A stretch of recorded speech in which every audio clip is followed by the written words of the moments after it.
로마서 9장 14절에서 24절까지의 말씀을 제가 봉독하겠습니다. 그런즉 우리가 무슨 말을 하리요? 하나님께 불의가 있느냐? 그럴 수 없느니라. 모세에게 이르시되 내가 긍휼히 여길 자를 긍휼히 여기고 불쌍히 여길 자를 불쌍히 여기리라 하셨으니 그런즉 원하는 자로 말미암음도 아니요 다른 박질하는 자로 말미암음도 아니요 오직 긍휼히 여기시는 하나님으로 말미암음이니라. 성경이 바로에게 이르시되 내가 이 일을 위하여 너를 세웠으니 곧 너로 말미암아 내 능력을 보이고 내 이름이 온 땅에 전파되게 하려 함이라 하셨으니 그런즉 하나님께서 하고자 하시는 자를 긍휼히 여기시고 하고자 하시는 자를 완악하게 하시느니라.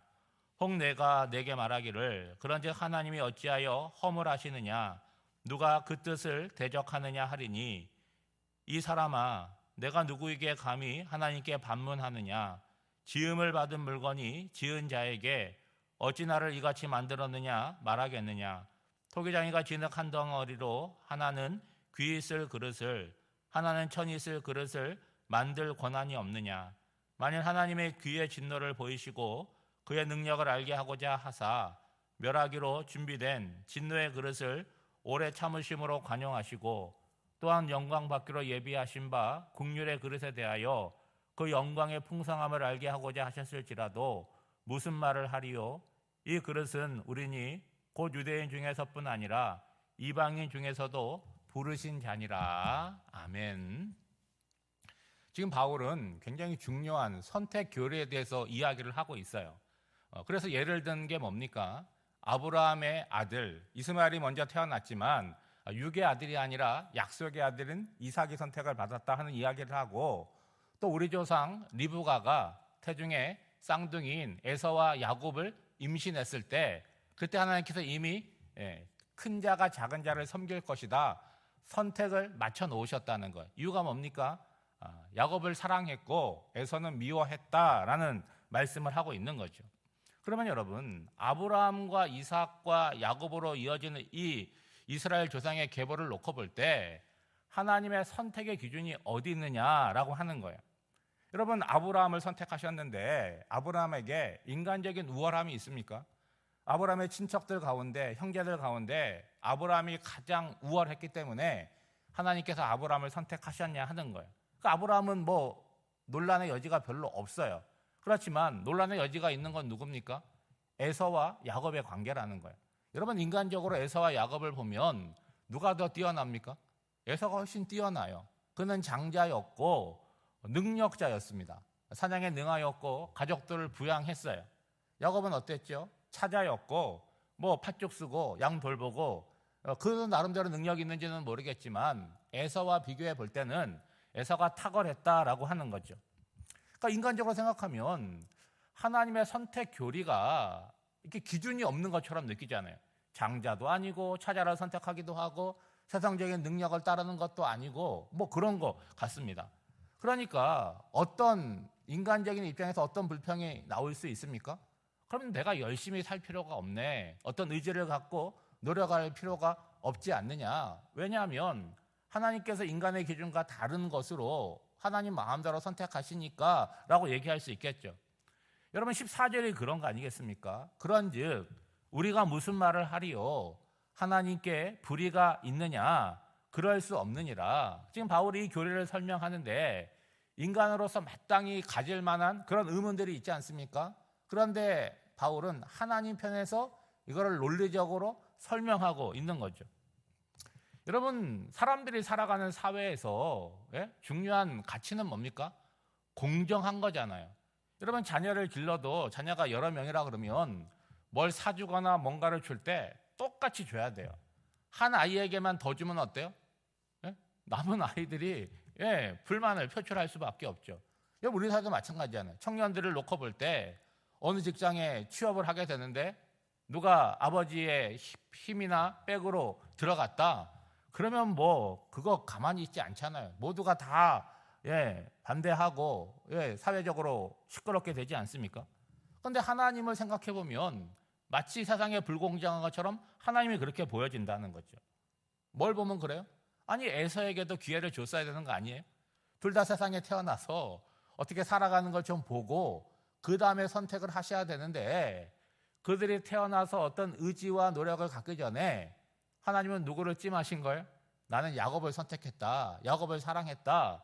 야곱의 입장에서는 좋을 수 있지만 에서의 입장은 어떻습니까? 네, 에서는 나는 억울하다, 내가 장자인데 라고 얘기할 수 있지 않겠어요? 근데 이렇게 얘기한다 그러면 여러분 지금 누구 입장에서 얘기를 하는 거예요? 에서의 입장에서 에서의 편을 들게 되겠죠.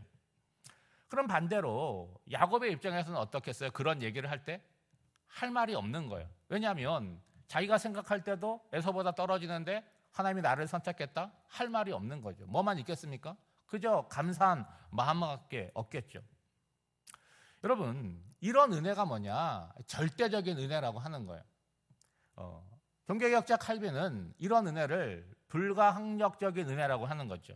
그러니까 우리는 그 은혜를 받는데 내가 받고 싶어서 받고 받기 싫어서 안 받고 하는 것이 아니라 우리로서는 저항할 수 없는 크고 놀라우신 은혜라고 하는 거죠.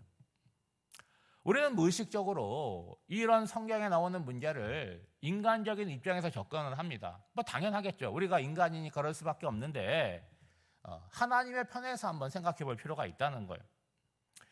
우리가 인간적으로 볼 때는 에서가 장자이고 능력자예요. 그에 비해서 야곱은 조금 떨어지고 차자입니다. 그런데 인간을 다스리시는 하나님의 입장에서 보면 에서가 훨씬 더 뛰어난 사람으로 보일까요? 인간이 볼 때는 그렇지만 하나님이 볼 때는 둘 다 연약한 인생이고 동일한 죄인이고 하나님의 진노 아래에 있는 존재라고 하는 거죠. 그러니까 야곱뿐만이 아니라 에서도 마찬가지고 하나님의 은혜를 받을 만한 어떤 자격이나 조건이 없다는 사실이에요. 그러니까 하나님의 선택, 하나님 주신 은혜는 인간 쪽에서 오는 게 아니잖아요. 우리가 어떻게 받아내는 것이 아니라 하나님께서 일방적으로 이렇게 주시는 것이지, 선택받은 자와 은혜 받은 자에게서 그 이유를 찾아낼 수가 없다라고 하는 거예요. 여러분 15절 말씀에 보면 그런즉 원하는 자로 말미암음도 아니요 다른 박질하는 자로 말미암음도 아니요 오직 긍휼히 여기시는 하나님으로 말미암음이니라. 여러분 원하는 자라는 건 뭐예요? 소원을 가진 자라는 것을 이야기하는 거잖아요. 다른 박질한다는 건 뭡니까? 노력하는 자를 이야기하는 거죠. 예? 뭘 말하는 것입니까? 우리 인생에 대해서 하나님은 뭘 갖고 있다는 거예요? 절대적인 주권을 가지고 계시다는 거예요. 그러므로 예수를 제대로 믿고 살아가는 사람들은 뭐가 없는 거예요? 자기 자랑이 없는 거예요. 왜요? 하나님께서 나에게 은혜로 주신 것인데 그것을 내가 무엇을 했다, 저렇게 했다, 그렇게 자랑할 것이 없는 거죠. 뭐만 있는 거예요? 하나님의 은혜다, 하나님 덕분이다, 그 감사만 있는 거죠. 이어서 바울은 누구의 예를 듭니까? 모세와 바로의 예를 드는 거죠. 여러분 모세와 바로의 역할은 뭐예요? 하나님의 능력을 나타내는 거잖아요. 하나님의 하나님 되심을 드러내는 역할을 했어요. 그런데 어떤 차이가 있습니까?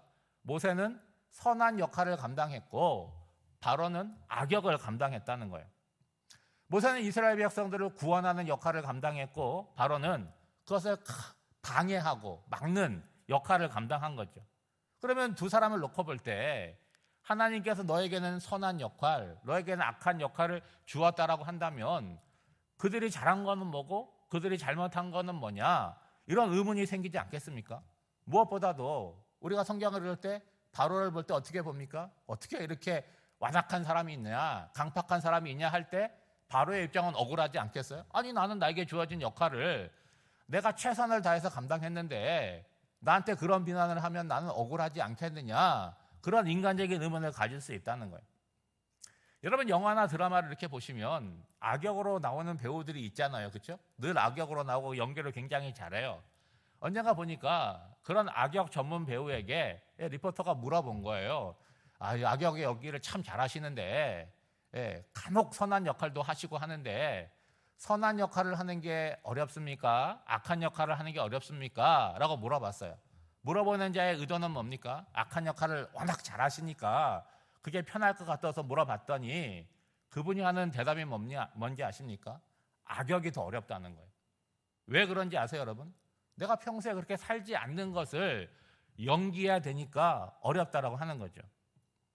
여러분 하나님께서 우리 인생을 불러서 배역을 주는데 너는 선한 역할이다, 너는 악한 역할이다. 그렇게 하지 않는다는 거예요. 여러분, 선한 역할로 쓰임 받는 사람은 선한 자라는 거죠. 그의 선함을 하나님께서 그대로 갖다 사용하시는 거예요. 그러면 악역을 감당하는 사람은 어떤 사람이에요?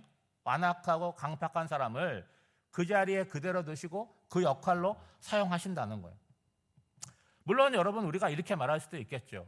아니, 하나님은 능력이 있으신 분인데 바로와 같이 강팍한 자도 부드럽고 온유하게 만들 수 있는 것 아니냐라고 얘기할 수 있겠죠. 물론 그럴 수 있을 것입니다. 그런데 여러분, 출애굽기를 보면 바로에게 주어진 상황들이 있잖아요. 좋게 얘기하지 않습니까? 하나님께서 내 백성을 보내라고 얘기할 때 그가 보여준 반응이 있잖아요. 그리고 처음부터 10가지 재앙이 일어나는 거 아니잖아요. 그렇죠? 피재앙부터 시작이 되는데 첫 번째 재앙에서 두 손 들고 마음을 돌이킬 수 있었는데 계속해서 반복되잖아요. 두 번째 재앙, 세 번째 재앙. 그 재앙이 일어날 때마다 바로가 보여준 태도는 뭡니까? 하나님의 뜻을 받들겠다고 약속을 하지만 이내 편안해지면 다시 바꾸고 한 것이 10가지 재앙이 됐잖아요. 여러분, 만약에 11번째, 12번째 재앙이 있었으면 어떻게 됐을까요? 그 모든 재앙을 다 맞을 만큼 바로는 완악하고 강팍한 사람이었다는 거예요. 여러분, 이것이 바르게 준 기회가 아니라면 뭐가 기회겠습니까? 바로는 자신에게 주어진 기회를 선함으로 변하는 기회로 사용하지 않고 오히려 더 강팍함으로 악용했다는 거죠. 여러분, 18절 말씀입니다. 그런즉 하나님께서 하고자 하시는 자를 긍휼히 여기시고 하고자 하시는 자를 완악하게 하시느니라.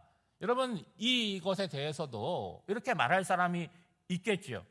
아니, 그렇다면 하나님께서 악한 자를 책망하실 수 있습니까? 라고 질문할 수 있겠죠. 왜냐하면 하나님께서 그렇게 하신다라고 한다면 인간 쪽에서는 거부할 수 없기 때문이라는 거예요. 여러분, 내가 짓는 죄가 있고 허물이 있는데 어떻게 책임을 전가하는 거예요? 하나님이 나 그렇게 하신 거 아니냐? 하나님이 내가 그렇게 할 때 나 막지 않으셨느냐? 그렇게 하나님께 전가할 수 있다는 거예요. 그런데 여러분, 성경을 이런 식으로 보면 모순된 논리에 빠진다는 거예요. 이런 거 아니겠습니까? 그 창세기를 보면 선악과를 처음부터 만들지 말던가 하나님께서 철저하게 보호하셔서 따먹지 못하게 하던가 그렇게 성경을 읽기 시작하면 여러분, 성경을 제대로 이해할 수 없다는 거죠. 그래서 바울은 어떤 예를 씁니까? 토기장이의 비유를 씁니다. 그러니까 하나님은 창조주, 토기를 만드는 토기장이로 비유를 하고 우리는 하나님의 안쓰신 피조물이니까 그 토기장이가 만드는 그릇으로 비유를 하는 거예요. 토기장이가 흙을 한 덩이를 들어서 그릇을 만드는데 이것을 귀한 그릇으로 만들지 아니면 막 쓰는 그릇으로 만들지 누가 판단하고 선택하는 거예요? 그건 토기장이에게 절대적인 선택의 책임이 있다는 거죠. 토기장이가 만든 귀한 그릇과 선한 그릇에 대해서 설명을 하는 거예요. 여러분, 집안에 다 귀한 그릇만 있습니까? 아니잖아요. 특별한 날에 쓰는 귀한 그릇이 있고 그리고 매일매일 쓰는 일반적인 그릇이 있습니다. 여러분, 하나님에게는 선택받은 유대인도 있고 선택하지 않은 이방인도 있어요. 여러분, 22절 말씀을 보면 그들이 다 귀하다라고 하는 거죠. 만일 하나님이 그의 진노를 버리시고 그의 능력을 알게 하고자 하사 멸하기로 준비된 진노의 그릇을 오래 참으심으로 관용하시고, 여러분, 어떤 그릇이 있다는 거예요? 하나님께서 진노를 나타내시려고 준비된 진노의 그릇이 있다는 거예요. 그러면 어떻게 하면 됩니까? 그냥 멸하시고 그냥 깨트려 버리면 끝나는 거예요. 그런데 하나님의 반응은 뭐냐? 그런 진노의 그릇을 대해서 오래 참으신다는 거예요. 오래 참으실 뿐만 아니라 관용하신다는 거예요. 여러분, 관용이라고 하는 것은 봐주고 용서하는 것을 의미합니다. 23절에 보면 또 다른 그릇이 나오지 않습니까? 또한 영광 받기로 예비하신 바 긍휼의 그릇에 대하여 그 영광의 풍성함을 알게 하고자 하셨을지라도 무슨 말을 하리요? 어떤 그릇이 있습니까? 긍휼의 그릇이 있다는 거예요. 쉬운 말로 얘기하면 은혜의 그릇이 있다는 거예요. 누구를 말합니까? 24절 말씀에 보면 구원받은 성도를 말하는 거예요. 여기에는 유대인도 있을 수 있고 이방인도 포함되어 있습니다.